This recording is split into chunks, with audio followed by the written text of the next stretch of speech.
Okay, the first story I have to talk about is about the Internet of Things. It's putting stuff on the internet that shouldn't be there. I don't remember the date that this happened. I'm gonna guess it was early 2000s, okay, maybe even late 90s. But a car company decided that they were gonna put internet in their cars. And they thought it was a genius move. Because for a really long time there's been computers in cars, right? Maybe people don't know that, but there's been computers in cars for a really long time, in all vehicles. There's a computer in there, they use it for diagnostics and stuff like that. This car company, I don't remember which one it was, Toyota, Ford, one of those car companies. Okay, they decided we're gonna network our cars. We're gonna put a network, a modem in there, and then people will be able to access their car remotely, and it's going to be brilliant, and we're going to make billions of dollars, and it's going to be fantastic. Okay, so they announced this to the world that it's happening. Okay, and then hackers became involved. Now I need you to understand what a hacker is. Have I had my little rant about hackers? No? Okay. Lots of people, especially in Call of Duty and online video games, they call people who cheat hackers. They are not hackers. Their mom bought them a hack from a real hacker. The person who writes the code to make the hack, that's the hacker. All right? Somebody who buys it is not a hacker. They just have too much money to waste. Hackers are incredible. What we know as hackers, what you're thinking of when I say the word hacker, those people are incredibly hardworking and gifted people. They're very, very good at what they do. Okay? They're very educated and they're very talented. All right? And we can kind of put, society kind of puts hackers into two camps. They call them white hat hackers and black hat hackers. I didn't make the name. All right? And then of course there would be hackers that kind of flow between. Black hat hackers, of course, are bad. White hat hackers are, of course, the ones that do good things. Okay? This group of white hat hackers saw the message from this car company saying, "Hey, we're gonna network our cars," and they went to the company and they're like, "Don't do that. That's very bad. Don't." And the car company, being most likely probably a bunch of old pompous white men, said, "What could you possibly tell me about the world? I know everything. I'm a CEO." And they didn't listen. And the hackers tried again, and they said, "Don't do this." And they explained why. The reasoning behind it is, back when this occurred, it's different now. This is an old story. Back when this occurred, the computer on a vehicle had zero security in it. Nothing. You can do anything you want once you're into the computer. And the only way to get into a computer in a vehicle at that time was to physically plug in a device to the computer port.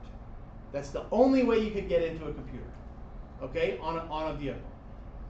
And once you were in, you had access to everything. Nothing could stop you. There was no firewalls. There was no protection at all. And that's what the hackers kept saying.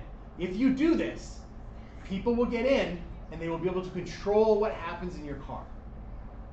Okay, so it's super dangerous. Don't do it. And the CEOs were like, "Nope, you don't know what you're talking about. We're going to put security in."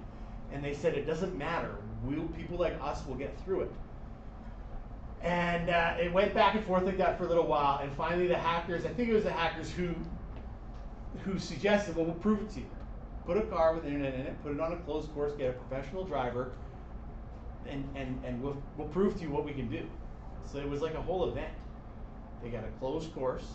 They had a professional driver all strapped in with the roll bars in the vehicle and everything like that to make sure the driver would be safe. They put the internet in the vehicle. They allowed the hackers. They said, "Here you go. Go ahead. Do your worst." And it was insane. It was something like 20 seconds. They had turned the windshield wipers on. Okay, and in less than a minute, they had started controlling and shutting off and turning on things in the vehicle that normally you wouldn't run while you were working. And what finally did it was they shut off the power steering. Okay, and many of you may not understand this, and I don't either because I know nothing about vehicles. But power steering is pretty important. Without power steering, you have to be pretty strong to turn the wheel of a vehicle. Okay, that's what power steering does. Especially if you're going fast or you're turning quickly or anything like that, and they turn the power steering off, and they may have even locked the steering wheel. You know when your steering wheel locks when you turn your car off, and then you turn it a little bit and it clicks, it stays in place. That's to prevent you from turning it when the power steering isn't on. This is bad for it. Okay, so they turn off the power steering, so the driver's already struggling to turn the vehicle, and then I think they lock the steering wheel. So now the driver can't do anything. The vehicle rolled. It was less than a minute. They had rolled the vehicle. Okay, and the CEOs looked like morons. They had to scrap the entire program. And it cost them millions of dollars. And luckily for the hackers, they prevented something stupid from happening. So it was a very long time before internet did get introduced to vehicles, and when it did, it was a separate closed system. It was called OnStar, I believe was the first internet in a vehicle, and it was a separate computer that had the same protections as a typical computer, and it didn't interact with the computer of the vehicle. Okay? I have to pause so that I can edit the video. All right, that was the first one. That's just a story about information that shouldn't be online. Okay? Second story. It's about video games. This video game is called Elite Dangerous. Has anybody ever heard of that video game? Okay, Elite Dangerous is a massive online multiplayer game. You can literally do anything you want. Okay, you travel between different star systems in the Milky Way galaxy. You can't find Earth even. It's really hard. It takes a long time. But you travel around and you can basically do 1,000 different jobs to earn money. You can transport passengers.